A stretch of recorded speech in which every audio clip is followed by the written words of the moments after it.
These pocket rockets may be small in size, but they're big on entertainment.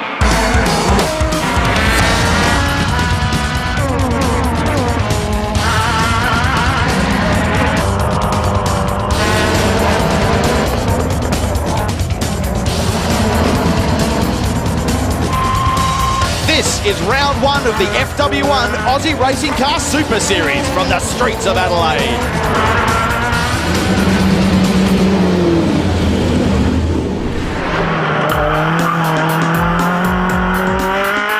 What's the category that everybody loves in Australian motor racing? Part of our coverage today is Kotire Racing's Nick Percat from the Fujitsu V8 Supercar Series. You've driven these cars before. They're small in size, but big on entertainment value. Yeah, definitely massive entertainment value. You're going to half a chance to see a bit of a rollover from the cars. I think there's a lot of tyre smoke off the front tyre when they're making the big moves, and you never know who's going to win it. I reckon if you're a betting man, stay away from it, because the guy in fifth will probably win it somehow down the straight at the end. I remember back in 2006 when I drove him, it was you think you've got it won, and then you come out the last corner in fifth and go, what happened? So, no, you'll be in for some good racing this weekend. We certainly won't be putting any money down. It's a tough category to pick. But to bring us up to speed with the Aussie Racing Cars category, here's Kylie King. In this one design class, all the racing cars are mechanically identical, which means any driver on their day can clinch victory. It took the current champion Kyle Clues 3 years to claim the series title, and even then he won it on the very last race of the series. There's so many cars and they're so close, and normally you only need to make the tiniest little mistake and you can drop 3 or 4 positions, because we can go 3 to 4 wide in the corner, and that creates so much excitement for the fans, and that's what makes it so close. Last year's rising star Tyler Owen has armed himself with a new car in 2011 and is ready to step up and start collecting race wins. And with youth on his side, he's ready to go hard from the first race. Yeah, it's fairly full on. You never get a chance to really have a break. The whole way around the track you're sort of up and down through the gears, hard on the brakes, and then if you're not having to dive at someone else that's in front of you, someone else will be coming down the inside, so you never really get a chance to rest at all. Among the rookies and the rising stars are some wily veterans that have learnt a few tricks over the years racing these little mean machines. There's a lot of younger guys there that you generally know that if they're going further than you are, you know that you've reached your limit, so you'll come out the other end of the corner in front of them anyway, so that's the key. You know they're going to do it, but you just let them do it. There's a touch of glamour added to the championship this year with successful model Hayley Swanson changing tact from racing a WRX to these pint-sized tin tops.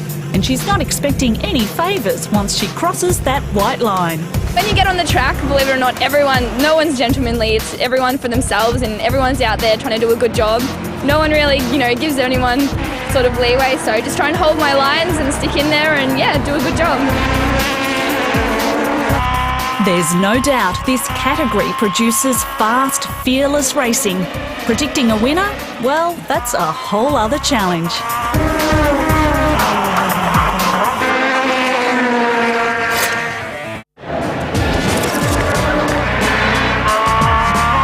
You're watching the FW1 Aussie Racing Cars from the streets of Adelaide. The Aussies had the privilege of kicking off the weekend's racing at the Clipsal 500 weekend, with last year's series champ qualifying on pole. Clues didn't get the jump. It's Peter Carr through turn 1, gets it all sideways, heading up to turn 3. This is where it gets very nervous.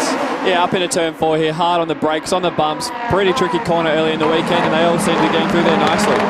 Oh, that was close, but they all slot in. By the last lap, Clues had worked his way back into the lead, but that is no guarantee of a win in this category. And this is where I think Kamal's going to attack straight up into 4, hard on the brakes, on the bumps. Does he get it pulled up? It's going to be tight. Oh, Clues gives him a little bit of a tap. That's handed the lead to Kamal, but there's plenty left in this lap. On the approach to turn 8, Clues, he fans to the left. Kamal holds the inside line on the fastest part of the circuit, Nick. Unbelievable. They've just gone too wide through there sideways, and they haven't even rubbed the door yet, so this is unbelievable racing. And we might even get 4 wide up into 9. Clues squirming under brakes, and he turns it in Kamal. Well, there was double yellows there, so there wasn't going to be a pass. Clues has held the lead. Let's see what he can do in the final sequence of corners. He's held the margin. He comes back onto the straight now. The 2010 champion is going to put the first mark on the board for 2011. Kyle Clues takes the win. Paul Kamal, after a couple of years away, a strong second, and last year's rookie Tyler Owen, a fast finishing third. But it was the 2010 champion who had it all his way in race 1. It's just all about gaining points, and that's what we've done then. And we're just ticking away at it and trying to build up more points, and that's what we're going to do for the rest of the weekend. Race 2 kicked off the next day with many expecting a much more intense battle as grip levels grew over the weekend. Kyle Clues, a much better start than race 1. Kamal gets pushed a little bit out into the dirt. That's allowed Maurice Massini to come up the inside and have a look. Kamal's teammate Sheridan Phillips there in 4th. Oh, and dive bombs Massini into 4th. What a move! And Cottrell's come right around the outside of a few cars into 4 here, around Owen, and he's going to have a look at Ward into 5. And here he goes. He's got the job done. He's going to have a bit of a rub on the exit, and they've pressed on nicely, and Owen's having a go at Ward now.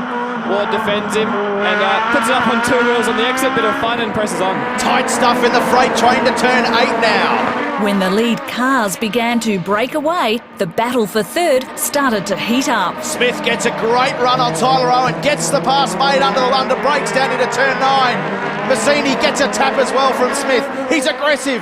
This is great racing down to turn 10. And this is where we see 6 cars all going for the same bit of track, and Owen is all over the back of Smith and is pushing him out of turn 11 virtually, and I think we'll see him vary his line through 12 and rocking it up the inside into the final corner. He's actually lost a little bit of room there, and Smith is up the inside of Massini. Can Owen follow him in? He's on the throttle and just bogs it on the exit. That's going to ruin his run onto the main straight. Here's your control category, folks. Have a look at how tight they are. Kamal now takes a look at Owen as well. Pops out of the draft. What can he do down into turn 1? Can he get the job done? Great pass.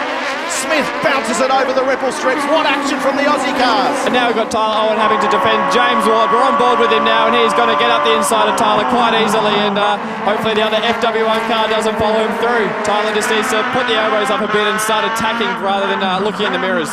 The 2010 rookie still getting taught a couple of lessons. Up to turn 7 now. He's still in the FW1 sandwich. Owen on the approach to turn 8. He's got Chamberlain right behind him.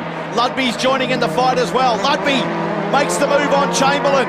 But look at Owen, he's locked up the rears neck. He's going to go in very late. And Ludby, right into the side of Owen. Owen just has not had a good lap. He's lost a stack of positions and doesn't have much time to make it up. On the final lap, first place looked a certainty, but second was still up for grabs. Oh, this is on for second place. Have a look at Cottrell. He's on the limit of adhesion. Massini now looks for the switchback coming out of turn 9. He's on the wrong side of the track, though. I don't think he's going to get the job done.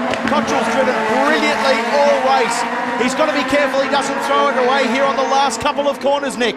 This is a very tricky part of the track. He needs to probably defend himself into the final corner and get it slowed up. We see him squirming under brakes, front wheel locked, and gets it turned in, and he manages to hold on to second. Good job. Cottrell's held on to second, but our race 1 winner, Kyle Clues, does it again in race 2. Cottrell for second from Massini and Smith. What a race. Peter Carr, he finished in 10th position, and he'll take pole for the all-important race 3 reverse grid. Tyler Owen, he lost a heap of spots. He finished in 7th, but it was Kyle Clues, our race 1 champion, who did it easy in race 2. I was planning on a fierce battle, but it didn't turn out that way, and that's just the way it goes.